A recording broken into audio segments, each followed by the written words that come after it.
ഇംഗ്ലണ്ടിനെതിരായ മൂന്നാം T20-യിൽ ടീം ഇന്ത്യക്ക് 26 റൺസിന്റെ തോൽവിയാണ് ഇപ്പോൾ നേരിട്ടിരിക്കുന്നത്. രാജ്കോട്ടിൽ നടന്ന മത്സരത്തിൽ 172 റൺസ് പിന്തുടർന്ന ടീം ഇന്ത്യ 9 വിക്കറ്റ് നഷ്ടത്തിൽ 145 റൺസ് മാത്രമേ എടുത്തുള്ളൂ. മലയാളി താരം സഞ്ജു സാംസൺ ബാറ്റിംഗിൽ നിരാശപ്പെടുത്തിയെങ്കിലും വിക്കറ്റിന് പിന്നിൽ അസാമാന്യമായൊരു പ്രകടനവും അദ്ദേഹത്തിന്റെ ഭാഗത്തുനിന്നും ഉണ്ടായി. ഇന്നത്തെ വീഡിയോയിലൂടെ ഈ ഒരു സംഭവവും അതോടൊപ്പം തന്നെ മത്സരത്തിന്റെ ചെറിയൊരു സമഗ്രമായ ചിത്രവുമാണ് വീഡിയോയിലൂടെ നിങ്ങളുമായി പങ്കുവയ്ക്കുന്നത്.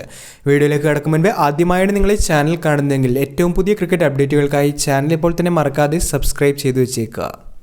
40 റൺസെടുത്ത ഹർദിക് പാണ്ഡ്യ ഒഴികെ മറ്റെല്ലാ ബാറ്റ്സ്മാൻമാരും ഇംഗ്ലണ്ടിന്റെ ബൌളിംഗിന് മുൻപിൽ കീഴടങ്ങിയപ്പോൾ 26 റൺസിന്റെ തോൽവിയാണ് ടീം ഇന്ത്യക്ക് ഇപ്പോൾ നേരിട്ടിരിക്കുന്നത്. ഒരിക്കൽ കൂടി ടീം ഇന്ത്യയുടെ ടോപ്പ് ഓർഡർ ലൈനപ്പ് പരാജയപ്പെടുന്ന ഒരു കാഴ്ചയാണ് ഇന്നും കണ്ടത്. മോശം തുടക്കം തന്നെയായിരുന്നു ഇന്ത്യക്ക് ഇന്നുണ്ടായത്. 6 പന്തിൽ 3 റൺസ് മാത്രമെടുത്ത സഞ്ജു സാംസണാണ് ആദ്യം മടങ്ങിയത്. ജോഫ്ര ആർച്ചറുടെ ഷോർട്ട് ബോളിൽ മിഡ് ഓഫിൽ ആദിൽ റഷീദിന് ക്യാച്ച് നൽകിയായിരുന്നു സഞ്ജു മടങ്ങിയത്. തുടർച്ചയായ മൂന്നാം മത്സരത്തിലാണ് ഇപ്പോൾ ആർച്ചർക്ക് വിക്കറ്റ് നൽകി സഞ്ജു മടങ്ങുന്നത്. സഞ്ജുവിന് പിന്നാലെ 24 റൺസുമായി അഭിഷേക് ശർമ്മയും 14 റൺസുമായി സൂര്യകുമാർ യാദവിന്റെയും വിക്കറ്റുകൾ പോയതോടുകൂടി ടീം ഇന്ത്യ ചെറുതായി പ്രതിരോധത്തിലേക്ക് നീങ്ങുന്ന കാഴ്ച തന്നെയാണ് കണ്ടത്. മധ്യനിരയിൽ ഹർദിക് പാണ്ഡ്യയുടെ ഇന്നിംഗ്സാണ് ടീം ഇന്ത്യക്ക് ആശ്വാസം നൽകിയത്. എന്നാൽ തിലക് വർമ്മ കൂടി മടങ്ങിയതോടെ ടീം ഇന്ത്യ അമിത പ്രതിരോധത്തിലേക്ക് നീങ്ങുന്ന ഒരു കാഴ്ചയും ഇന്നിംഗ്സിന്റെ മധ്യത്തിൽ വെച്ച് കണ്ടിരുന്നു. വാഷിംഗ്ടൺ സുന്ദറും അക്സർ പട്ടേലും പിന്നാലെ മടങ്ങിയപ്പോൾ 19ാം ഓവറിൽ ഹർദിക് പാണ്ഡ്യയും പോരാട്ടം അവസാനിപ്പിക്കുകയായിരുന്നു.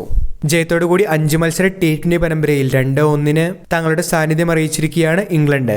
ബാറ്റിംഗിൽ നിരാശപ്പെടുത്തിയെങ്കിലും വിക്കറ്റ് കീപ്പിംഗിലെ സഞ്ജുവിന്റെ മികവ് ഇപ്പോൾ സോഷ്യൽ മീഡിയയിൽ ചർച്ചയായി മാറിയിരിക്കുകയാണ്. ജോസ് ബട്ട്ലറിനെ പുറത്താക്കുന്നതിനായി സഞ്ജു എടുത്ത തകർപ്പൻ ക്യാച്ച് തന്നെയാണ് ഇവിടെ ആരാധകർ ചൂണ്ടിക്കാട്ടുന്നത്. 9ാം ഓവറിന്റെ അവസാന പന്തിലാണ് ബട്ട്ലർ പുറത്താകുന്നത്. വരുൺ ചക്രവർത്തിയെ റിവേഴ്സ് സ്വീപ്പ് ചെയ്യാനുള്ള ശ്രമത്തിൽ പന്ത് ബാറ്റിലുറച്ച് സഞ്ജുവിന്റെ കൈകളിലേക്ക് പോവുകയായിരുന്നു.